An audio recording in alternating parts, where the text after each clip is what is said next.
What's up, everybody? I'm Simon Sabro, and today I got for y'all 5 more manga recommendations for beginners. So before I jump into that, be sure to follow me on Instagram at SimonSabroYT. Link will always be down in the description. Also, be sure to leave a like, subscribe, hit that bell so you never miss an upload, all that good stuff. And make sure you comment down some manga recommendations you might have for beginners. If you're new to manga, definitely comment down what you've been reading or anything like that, honestly. But with all that out of the way, let's just jump right into it.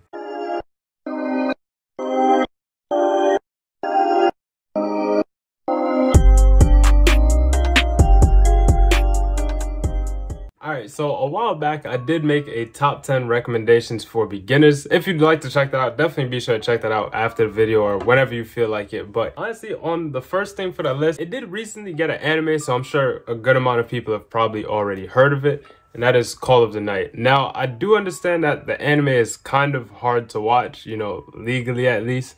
So if you haven't checked it out, definitely I'd recommend the manga. For one, the covers, the art, and honestly just the character designs are really amazing. The story follows our main characters Ko and Nazuna, and Nazuna is a vampire and Ko is just a kid with insomniac. I believe he's in either elementary or middle school, I'm kind of forgot. But Ko has insomnia, and because of that he like really can't sleep at night, so he tends to go out at nights and just walk around the streets. And he's the type of character is he's constantly trying to seek something, you know, fun and interesting. He's a very bored person. In my opinion, this story does start out pretty slow. However, after around volume 4 or so, it starts to really kick up. And it is 9 volumes out right now, I believe. You could kind of see the rest of them right behind me over there. And honestly, the story grows into something amazing, honestly. It grows in a way that you honestly wouldn't even expect it to grow. I'm definitely not going to talk about it because I understand a good amount of people probably haven't heard of it, but the dynamic between Ko and Nazuna is just honestly amazing. But the main plot of the story picks up where Ko meets Nazuna, and long story short, Ko wants to become a vampire, and the only reason or the only way he can become a vampire is if he falls in love with Nazuna. So the story is kind of about Ko trying to fall in love with Nazuna. That's the basic story of it. Like I said, the story grows in a much greater way, and here's some of just the gorgeous art, especially in Nazuna's eyes.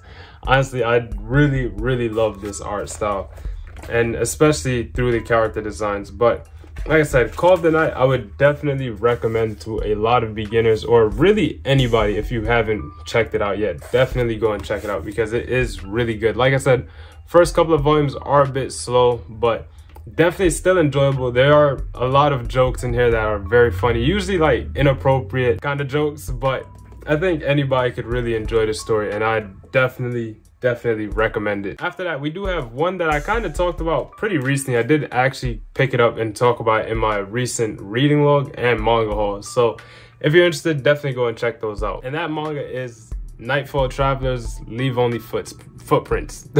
So this one is another one with really beautiful art.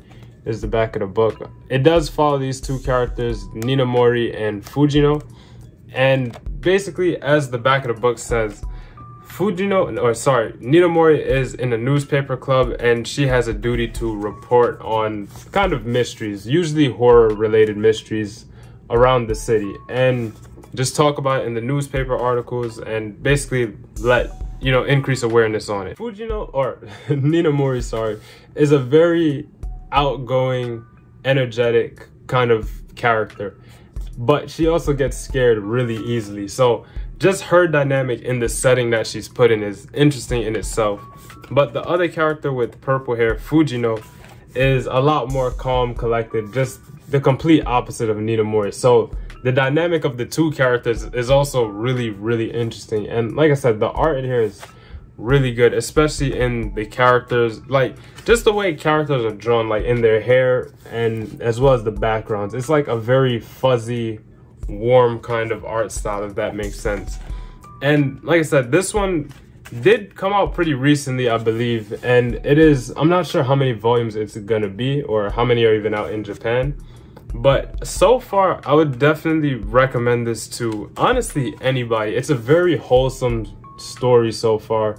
Very interesting. The characters are really fun to watch, really enjoyable. Just like I said, just the bond between the two, just that dynamic is just so interesting to see. Honestly, just really good.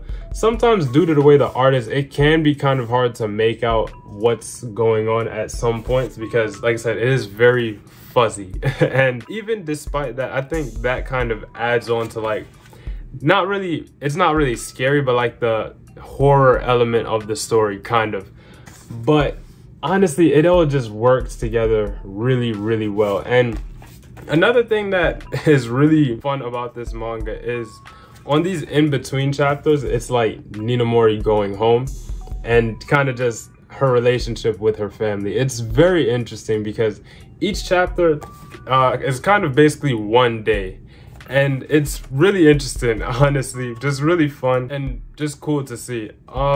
There's also, I talk about this every time I've mentioned this manga, there are some beautiful color pages in here. I'm gonna just kind of flash it real quick. And like I said, the color pages are beautiful. Just the overall art style is beautiful. So Nightfall Travelers is another one I would recommend. So here's one that I really haven't talked about on the channel, and it is a bit of a darker one compared to the previous mentions here, but that is Can't Stop Cursing You, which I believe has 3 volumes out right now total, and it's supposed to be complete at 4, I think. So it's not really much content out for it in total. You could really go and get your hands on it pretty easily, and everything on this list should be pretty easy to get your hands on. Now, this manga, if you've read or watched Death Note, it is very similar to it. It is a very cat and mouse kind of story with a detective trying to figure out who's the killer and what's their motives. But the way it's gone about is very interesting. There's these things called curse killings, and basically it's killings with supernatural kind of elements sprinkled in it, to put it very plainly. And then there's curse breakers, which are detectives that have a power to kind of figure out who's doing the curse killings. That's the bare bones of the story. It's significantly deeper than that, I promise. And it is very interesting in just the out-of-the-box way of thinking of how, like, what each curse killing ability is, and how the main character Miyama, I think that was his name, the detective's curse breaking power kind of helps solve the case. I know I kind of butchered that sentence a lot, but honestly, it is very interesting. I don't want to talk too in-depthly on it because since it is, you know, built on suspense, I don't want to spoil things. But it is honestly, like I said, really good. The art in here is really interesting.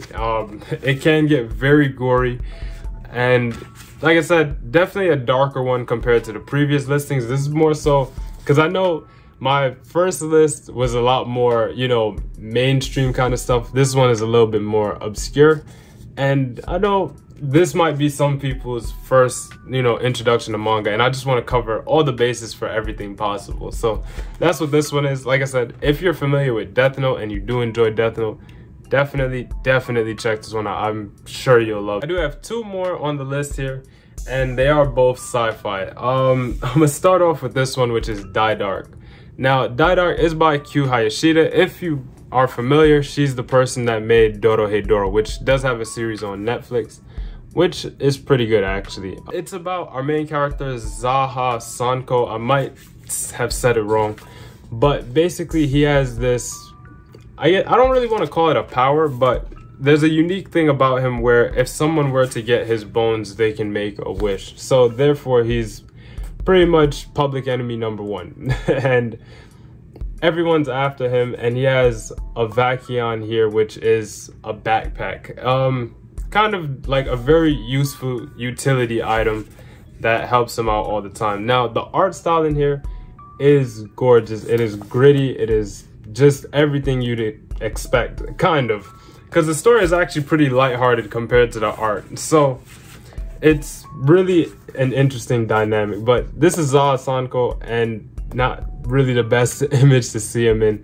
And this here is a Vakion. The main interesting part of this is that despite everyone being after Sanko, Sanko really just wants to live his life as honestly just a teenage kid. He just wants to live his life, have fun, and do whatever comes to mind. He wants to explore space, buy things, you know, just like I said, live life.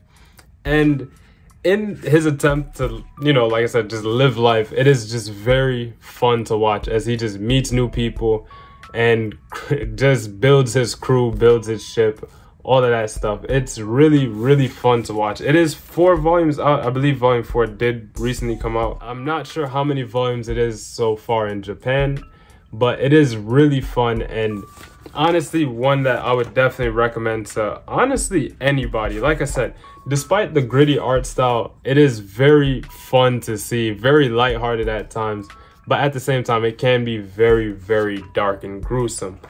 And I think it's just a very overall good manga to get into, especially if it's even your first couple of manga. It's definitely a good one to start out with. This last one is honestly probably my favorite one on the list, and I believe it is only 1 volume out. I don't think volume 2 came out, and that is Colorless by Kent. This manga is honestly amazing. Just from the art style and the premise of it alone, it's very unique.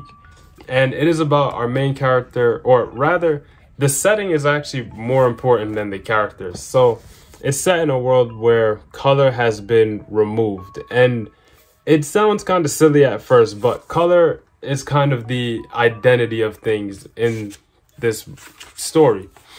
And like I said, it sounds kind of silly, but in the context of the manga, it is really good, really interesting.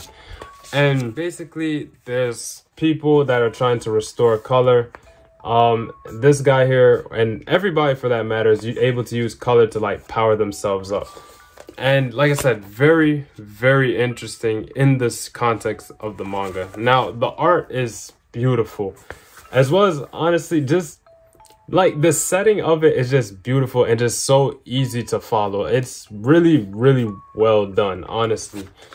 And so the story follows our main character, Avidia. I might have mispronounced it, but it's this guy here.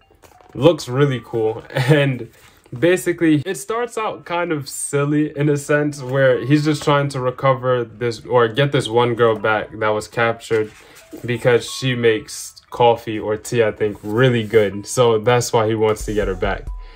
And like I said, it starts out kind of silly at first, but then it goes so much deeper really, really quickly, because then it turns into, okay, the government or an organization is trying to hoard color to use for themselves. And so now he's trying to basically overthrow that. And he meets this one character who is the key to everything. And like I said, it gets really interesting. It is a very the manga feels like a classic, if that makes sense. It feels like it could have came out so long ago, and it's like now being discovered. And honestly, if I could recommend, like, if there was one thing off this list I would really want you to check out, definitely Colorless. I don't know, something about this manga is just that good, and I think literally anybody can enjoy it. The setting is honestly probably the biggest like drawing point for this manga. It's honestly what drives the story, not so much the characters, just the world that they live in. And as much as I'd love to like go super in depth on it, I'm not gonna say too much, because I feel like that's like the main charm of this manga. But that is the entire list. Like I said, those are 5 manga I would recommend to beginners, or really anybody. But like I said, if you have some manga you'd recommend to beginners, definitely comment that down. Whatever you've been reading recently, also comment that down. Once again, be sure to check me out on Instagram at SimonSabroYT. Link will always be down in the description. Hope you enjoyed the video. Thank you all so much for watching. And that's all from me. This is Simon Sabro signing out. I'll catch you on the next one.